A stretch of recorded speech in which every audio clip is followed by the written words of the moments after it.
And that's kind of the game we just got through doing. It's pretty much, we found out the best way for us to move that marble through is by staying connected to each other. Well, it's the same idea when we're talking about staying connected to God. He is the source of our freedom. So I just want to talk to you real quick about me. Of course, that's me, but this is also my family, my wife, Melissa, my 8-year-old son, Josiah. He's a star athlete. He likes to play every sport, basketball, baseball.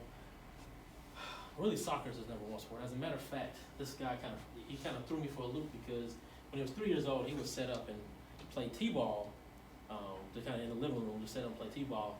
And then I was like, when he turned 3, maybe about 4 years old, I said, hey, what sport do you want to play? What sport would you guess he wanted to play? Baseball? Yeah, he wanted to play soccer. He just switched it up on me all the last time he wanted to play soccer. He also, something that's kind of interesting about him, when the school, they had to write this paper what they wanted to be when they got older, and he said a billionaire. I was like, wait a minute, how did you jump to being a billionaire? And I was like, how are you going to do that? I was like, are you going to do real estate? He was like, no. He was like, I want to make some cars. I'm like, could I design Ferrari? And I said, well, if you want to be a billionaire, you probably have to start your own car company if you're going to do something like that. So that's him. He's an athlete. Now this guy right here, Josiah, according to everybody I run to, he is the cutest kid in the world. Actually cuter, yeah, that's how I was like, yeah, he's all right. They say the cutest kid in the world. As a matter of fact, he has this kind of boy band effect on people where we'll be at the grocery store, he'll kind of wave and smile, and people literally have a meltdown in the grocery store and just start screaming and yelling. I've actually experienced it. This lady was screaming and yelling like he was in a boy band. What's that, B2? What's the Korean? B2? Was it BTS? Whatever. Yeah, they act like he's one of the members of BTS in public. I tell people, he is not that cute. He's my son, he's cute, but he's nowhere near as cute as you guys are saying. Now, these two young men have done a wonderful thing. They have brought me into the Dad's Club. Okay, I'm a dad now. Guess what dads get to do? Tell dad jokes. All right, so I'm gonna try one on you. Now, just to give you history about this joke, I told it before I was a dad. People didn't think it was funny. Now, my theory is, now that I'm a dad, it's funny now. Okay, so are you guys ready? Ready for the joke? There's a little participation. All right. Why did the girl mushroom like the boy mushroom? Do you know it? Sadly, yeah. Okay, so hold on. Does anyone else know the answer to this question? Why did the girl mushroom like the boy mushroom? What's your guess? Yeah, 3 mushrooms. Okay, what's your guess? No idea. Anybody over here? What? Because they were both mushrooms. Not necessarily.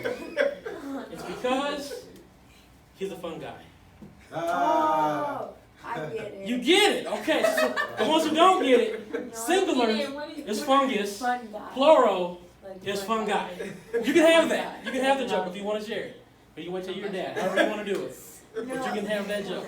Okay. Fun guy. That's actually, this is the better Fun guy. reaction I thought I was going to get. Awesome. All right. No, I get it. So I'm going to keep talking about this family. So we're talking about staying close to the source, but I'm talking about my family. See, we're a smiling, happy family. We look like we love each other all the time, right? Okay. Do you think we love each other all the time? No. Okay, you're in a family. So you said yes. And why do you say yes? We're family. Okay. You know, you're a very optimistic person. What is that? You see that the glass is half full. Meaning no matter the situation, you know that things are going to be all right. So we do get on each other's nerves. So I'll give you an example. So on this side, we have team, doors, and lights. Okay? Lights and doors. Team, lights, and doors. So our job on team, lights, and doors is to follow these two and shut doors and turn off lights. So they leave doors open and lights on. And literally, you'll see this little boy going to the kitchen, going to the cupboard, the pantry, and close it. And see, I can tell he's as annoyed as I am about it because he has a little attitude about it. And he'll look at his brother in the face and just slam the door shut like, why don't you know how to close doors behind yourself? Now, we have another team. We have Team Chipper, and I'll say specifically Morning Chipper, And over here we have team morning trauma. Okay? These two over here, 5:30, 6 o'clock in the morning, we walk in the room talking in full sentences as if we've been up for 3 hours. These two, they, I think, are probably cursing us under their breath.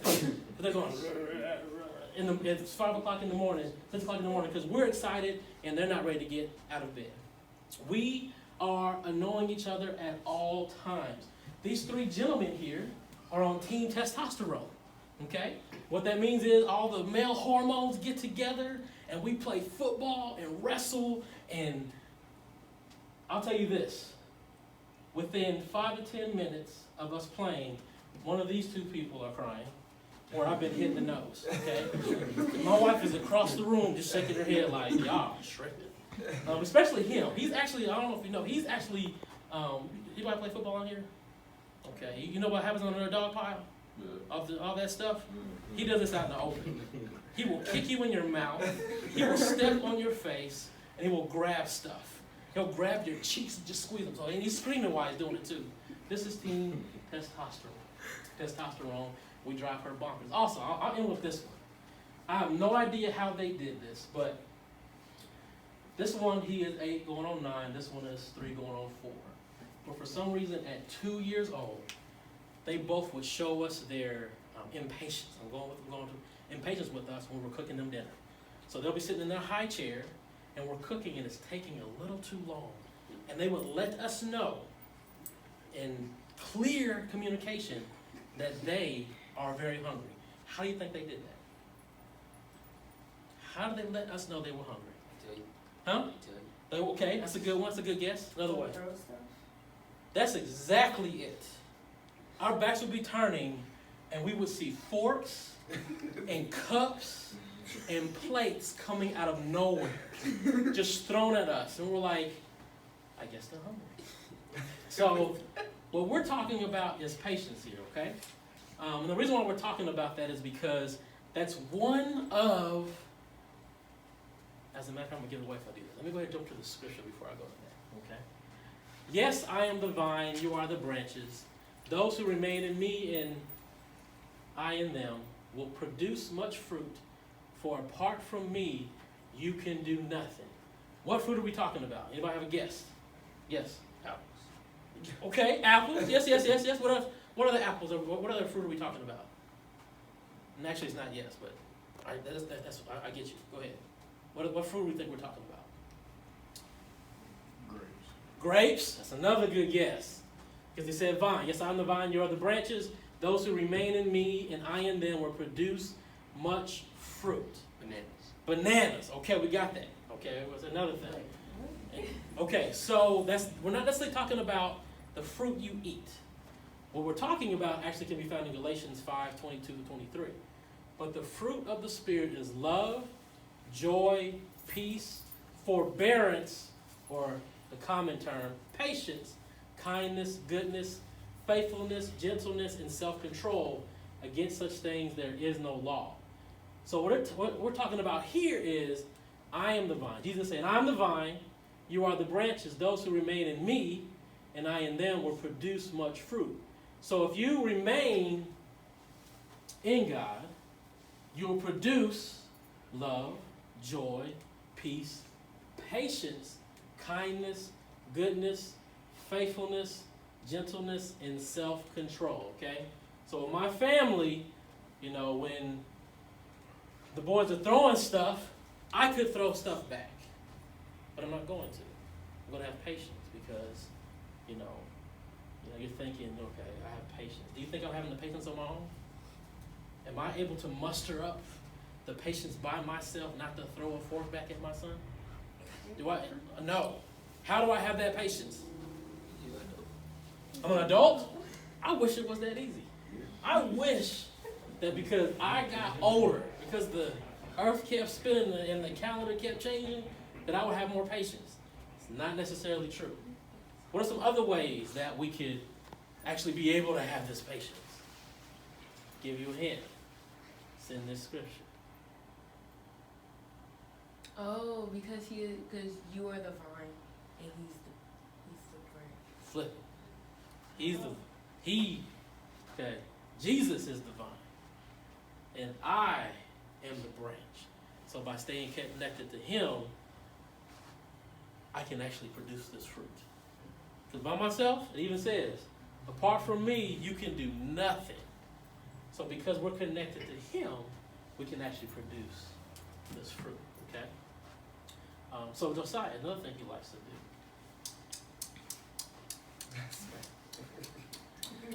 When he eats, he likes to smack. Anybody? Any snackers in here? Okay. Dave. He's a snacker. He's a snacker. I started out by being very subtle, like, man, your food sounds so good, son. He didn't pick up on that yet. And finally I was like, hey man, can you chew your food better?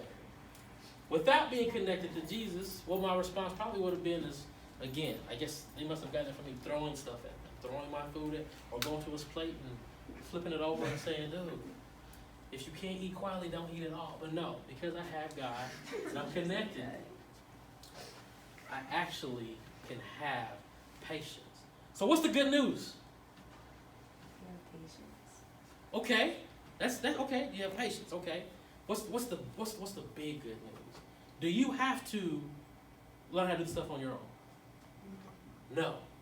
Okay. Here's the illustration of this. Do you see this vine?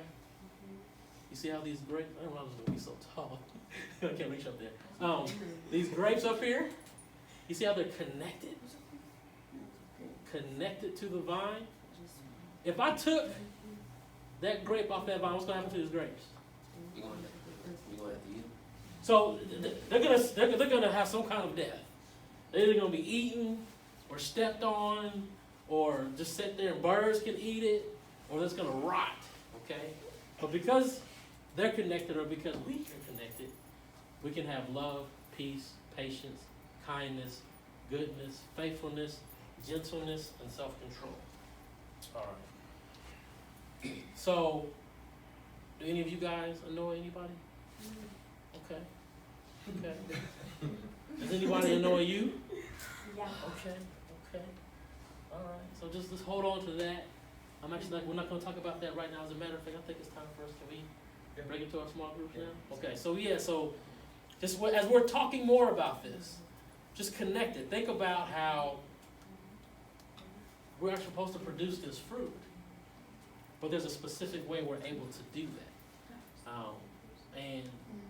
I won't go further into it. Actually, we'll let us go ahead and kind of break up now and talk about it more. So how are we going to break up? So high school is raising hand. Junior high school. 1, 2, 3, 4. All high school boys. Okay. And then all my girls. You guys are in junior high? Okay. Let's do that. Let's all my men. Let's just go outside and then just go with us.